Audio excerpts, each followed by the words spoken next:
I'm bringing sexy back. Hi Vogue, I'm Gisele Bündchen, and today we are looking through my life in looks. So let's see it. Oh my God.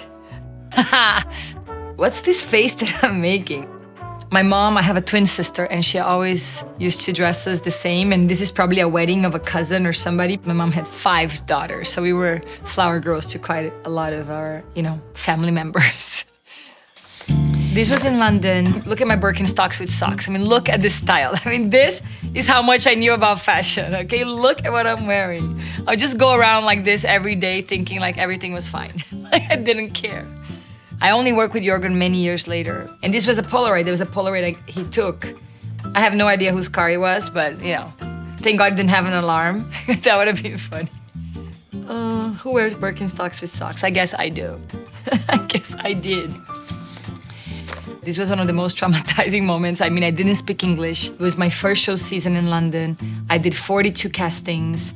I remember going to all these castings and nobody would even look at my book because it was the heroin chic time and I didn't look like nothing like the heroin chic, obviously, as you can see in this picture. But I went to do the casting for Alexander McQueen and there were girls around the block. There were like 1,000 girls. It was the craziest thing. And he was just sitting in this couch and he would just go and say, walk. And he would put you in these impossible shoes.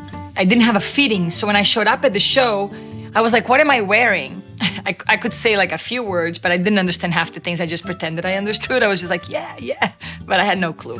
And I was like, what is a t-shirt or something? No, it was this. I started crying, but I had these like feathers attached to my lashes. So as I was crying, like they were ungluing and the makeup artist was like, please don't cry. And I was walking the whole time thinking, oh my God, I hope my dad never sees this picture. But that's why I have the memory of this show. All I wanted to do was leave, but it's one of those things that make you stronger. This is my first Vogue cover, yes! When I shot this cover, I was 17. I was a baby, oh my God, like look how baby I was. I was very tan because I used to love just being on the sun all the time, and I was very happy to be in a cover of Vogue. This is Donatella's earliest collections. I have a long history with Versace. I did a lot of their campaigns throughout the years. I remember all those metallic things, the show had all that. It was cold to the touch. When you put it on, it was like a cold thing. She's always a very nice lady, so it was nice to be wearing her outfit for the cover. Oh wow, this is Jean Paul Gaultier. He's awesome. Jean Paul is one of those guys who are like super funny, very creative, and every time you do a show for him is something, you never know what you're gonna be wearing or what you're gonna be looking like. It's literally like a jacket made out of a duvet. It was always fun to walk in his shows because he's just a very nice guy and very talented. I think that's pretty cool. This was McQueen. I think part of modeling that I've always enjoyed was the ability to completely transform. And when you worked with him, you always had that opportunity. When you see this outfit, you know that you're not gonna be you. You know you're gonna be embodying something different. Because I definitely don't walk around like that. Imagine if like, hey, honey, I'm home. I don't think so. This was a cover with Kate, Iman, Lauren Hutton, myself. I was 19. Very special to be there with those beautiful ladies. It was like the times of each year, I think. So I was considered the face of the 2000s, and then Kate was the 90s, and I felt very, very honored and grateful to be surrounded by those incredible women. Oh my gosh, this was funny, okay? So this was the model of the year. I was in the Vogue cover, the next Vogue cover, and it came out like a week before that it was gonna be announced, so everyone knew I was gonna be the winner. So it was so funny. And then I arrived there and I was with my Birkenstocks. So I showed up and Anna was like, Gisele, what is she wearing to receive her awards? And I'm like, this. And she was like, I think Grace wants to see you in the dressing room. I think you should go. So she gave me that Dolce & Gabbana outfit. And I love Domenico and Stefano. They are, again, they're one of the biggest supporters of my career. I've done Dolce & Gabbana campaigns for I don't know how many years. Actually, today, thank you, Anna. Thank you, Grace, for giving me this beautiful outfit, because if I would have seen myself in my dirty jeans, and I probably would have not been happy. Oh, okay. So this is when I was 19 years old, and I signed my contract with Victoria's Secret, and this was the ruby bra. It was like the $50 million bra. I did have securities following me everywhere. Everywhere I went, there was like these 2 guys like making sure I was like, guys, I'm not doing anything with it. It's pretty funny. I think still the most expensive bra that they've ever made. It was very, very heavy. Lucky I was 19, so so it was all fine to hold all that weight, but it was a heavy bra. At that moment in 2000, you either did catalogs or you did fashion. And they really didn't mix. It's like if you did Vogue and if you did the shows, you didn't really do catalogs. So when I signed the contract with them, I remember calling Anne, my agent, and saying like, what are we gonna do? Because they were offering me a lot of money. I mean, it's more money than I've made in my entire career since I was 14 working. And I had to make a decision, am I gonna do this contract? But at the same time, it was like, if I did this contract, maybe I would never do fashion again because it was this thing. But I was, 19 years old and I was like, I don't know how much I'm gonna last here. I've been in the business since I was 14. I saw so many girls that were working and the next day you never saw them again. So I was like, you know what? They're paying me great. They pay me more money than I could ever imagine. So I think I'm gonna say yes to it, but I have to take the risk. So I signed it and everything worked out. So this was 2005. This was a Dior dress. Leo was getting the nomination and he invited me to go with him and he was my boyfriend at the time. Yeah, John Galliano made this dress. It was a Dior dress. I just loved it. All the embroidery but when you go to a place like the Oscars, there's like a lot of people and everyone is screaming. And I remember just feeling a bit like squeezing his hand and be like, okay, I'm here. It was nice to experience that once in a lifetime. And I love that dress. Thank you, John. All right, that was I'm Bringing Sexy Back. Remember? Justin Timberlake was performing on this thing with that song, I remember, and I was coming out. And my wing was broken, actually. As you can see, it doesn't look like a wing, the other side for some reason. And I remember everybody's, the wing is broken. I'm like, whatever, we have to go out. So it's just gonna go with the broken wing. But that was my last fashion show for Victoria's Secret. I always made sure that my back was covered because it just made me uncomfortable walking on a runway with my butt hanging out looking from down up. I was like, that's not gonna happen. But I always had fun on the shows. It was always like a production. There was always someone singing. There was always something happening. It was a fun experience.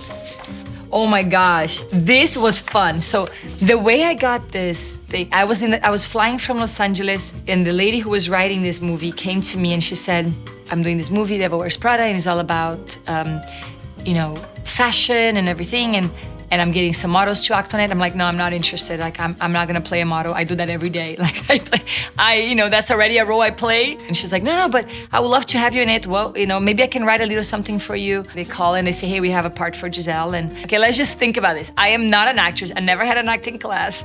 It was Meryl Streep, which I think is the best actress of all time. It was Emily Blunt and Anne Hathaway. All of them incredible. And that's the scene I was doing with those three ladies and me. So I was like, okay, I hope I don't screw this up.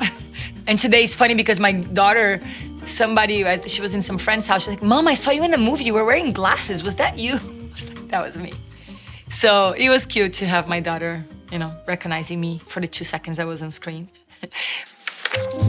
All right, so this was a 60-year anniversary of Dior. I mean, look at these outfits. I wasn't really doing shows anymore, but I love John. He's always been the kindest. I've done Dior when he was in Dior for years. I was their campaign girl. So when he asked me to do the show, I was like, okay, so I wasn't really doing shows, but I'm like, I'm coming. I'm going to Paris. I'm doing this show. It was all the girls there, and my outfit was this really tight black skirt.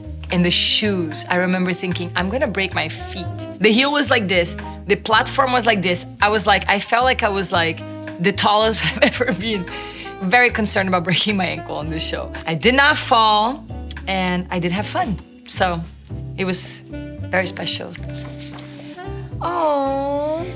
So this was our wedding. We had this church in Santa Monica and we went there and I literally arrived with my jeans and my t-shirt and I got dressed in the priest room. I did my own hair and makeup. I literally didn't even do my hair. I just put some mascara on, which was a good thing. I had waterproof mascara because I was crying the entire time. It was a special day. This was the McQueen dress. This was the matte. Everyone was stepping on my dress. Every moment I was walking, I was like, but I love that dress. That red was amazing. And red is not a color that I really wear because I'm pretty neutral colors I prefer. But again, honoring McQueen, which I have so much gratitude for. And I remember being in the exhibit and thinking, wow, Okay. And that's just me in the street, fully pregnant, probably answering emails. I actually was doing Kung Fu. This is when I lived in Boston. I literally did martial arts until I was 9 months pregnant. So I have videos of me with a stick, like doing stick form and sword fight, all of it with like a belly leg out to here. Okay, this is when I turned 40. Brazil Vogue made a homage for my 40 years, and this was the cover for it. And Inez and Vanu shot it in New York. They felt that they were the best way to celebrate 40 years old was like how you come into the world, and I say, let's go. And I think it's very artistic too, because you don't see, it feels very like a sculpture, kind of. I think that was the idea, to be kind of like a statue. So we were in the Amazon, and I was doing this campaign for Stop Deforestation in the Amazon. Desmatamento Zero means zero deforestation. Had the opportunity to spend 10 days with the Xingu tribe, and it was amazing, and just to see how they live and their connection to nature and their intuition, and it was amazing. It was life-changing, and since then, I've been working on trying to bring awareness to protect our beautiful planet and just honor it in the way that I feel that we should, because it's our home. This was my last runway show. This was a Alexander Harkovich dress. The idea was because he was girl from Ipanema, Rio is the ocean and everything. And that was the longest runway of my life, I'm telling you. It was like, I didn't see the end of it. And I remember it was like so much high security. I just felt like, wow, like, I don't know if I want to walk in front of 80,000 people. And you get so nervous. I mean, it's like, there's nobody else. It's like one spotlight on you and nothing else is happening. So it was a little pressure, but I pray and I went, and it all worked out. This was a Versace campaign. Steven, he's amazing. I think Steven was the photographer who taught me how to model.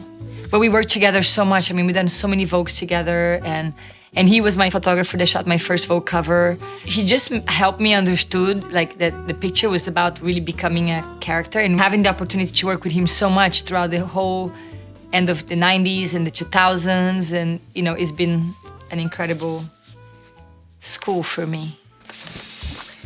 This is in Montana, and my daughter, she's so funny. I've been practicing yoga and meditation and all that since my early 20s. And my kids have always been kind of in and out of it. Like, sometimes I'm sitting in meditation and one of them will come and sit in my lap and just sit there with me for like 10 minutes. And it's the same thing with yoga. Sometimes I'm just outside, like doing my moving meditation, which is what I call when I do asanas. And this was one of those moments where she was just sitting there outside the deck, and Vivi just came and she decided to practice yoga with mommy. She does that a lot. I hope when she grows up and becomes a teenager, she would want to do everything with me, because I love her. So this was the Super Bowl 2021. Tom had just won the Super Bowl, and the kids were so happy. We were just so happy for him. He works so hard, and it's a family day, really, for us to just be together and celebrate and be there for him, to support him. All right, I think we're done. Well, this was fun. Thank you, Vogue, for selecting all these pictures. It was really fun to talk about them and share with you, and I hope you guys enjoy.